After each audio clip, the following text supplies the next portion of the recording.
Hello daddy mi. Ṣé mi tó ń sọ̀rọ̀? Ìmọ̀ ẹ. Ìgbìyànjú ló ń sọ̀rọ̀. Bẹ́ẹ̀ ni mímọ̀. Ó yẹ hail mi. Mi ní pákó ẹsẹ̀. Ẹ jọ̀ọ́ tẹ́ bá rí mi báwo ló ṣe máa ń ṣe yín?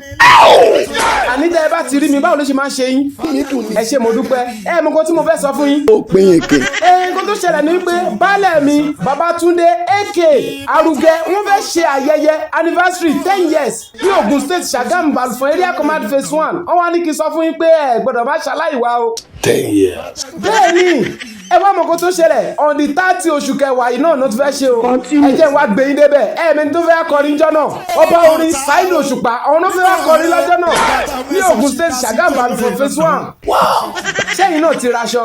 Mi ti raṣọ. Ẹ mọ mi ìpèsè ti raṣọ. Ní kí n wá rí ẹ pé báwo ni ọ̀rọ̀ aṣọ. Ẹ nídìí láti wá sọ fún mi pé ẹ ti raṣọ tẹ́ bá raṣọ ẹ̀ ní wọlé. Tí raṣọ yẹn náà ni. Ẹ wò ẹ má jẹ́ kó surprise yín pé èmi ọmọ yín máa dájú yín o tẹ́ bá ti raṣọ ẹ̀ ní wọlé o.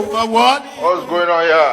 Ẹ jẹ́ ìwá gbé yín débẹ̀ àwọn èèyàn tí wálẹ̀ pé wọ́n ń ṣe àwọn èèyàn kékeré o àwọn èèyàn jàǹkànjàǹkàn in fact àwọn olóyè lóyè àwọn lọ́balọ́ba àwọn baálẹ̀ àwọn náà pè wípé kí wọ́n wá bá wọn jẹ kí wọ́n bá wọn mu.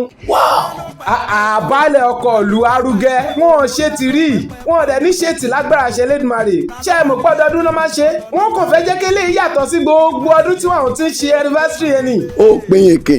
Ó yẹ ó dùn ẹ jẹ́ kí n jẹ́ káwọn èèyàn mọ̀ ẹ̀yin tèmi ǹjẹ́ ti gbọ́ ní anniversary tí baálẹ̀ mi ọkọ̀ ìlú wọ́n fẹ́ ṣe nínú oṣù kẹwàá yìí ní on the 30 wọ́n invite ọmọdé wọ́n invite àgbàlagbà wọ́n ní kẹ́ wá sí Ogun State Ṣàgámù Balùfọ̀n phase 1 láti wá jẹ láti wá mu wọ́n wá pe àgbàlagbà wọ́n pe ọmọdé wọ́n pe nílé wọ́n pe àlejò pé kẹ́ wọlé kẹ́ kọlẹ̀ kẹ́ farabalẹ̀ ẹ̀ẹ̀mẹ́ni tó fẹ́ kọrin jọ́rin ọba orin saido Òṣùpá àwọn tó fẹ́ dansia fún ọmọdé tàgbà ẹ̀yin tèmi èmi kankan tìkára mi ìgbìyànjú comedy mò ń bọ̀ ń bẹ̀ má farawé mi o èmi ò raṣọ ṣùgbọ́n mo gbọ́dọ̀ wọlé torí dáàdì mi ló ṣe gan-an.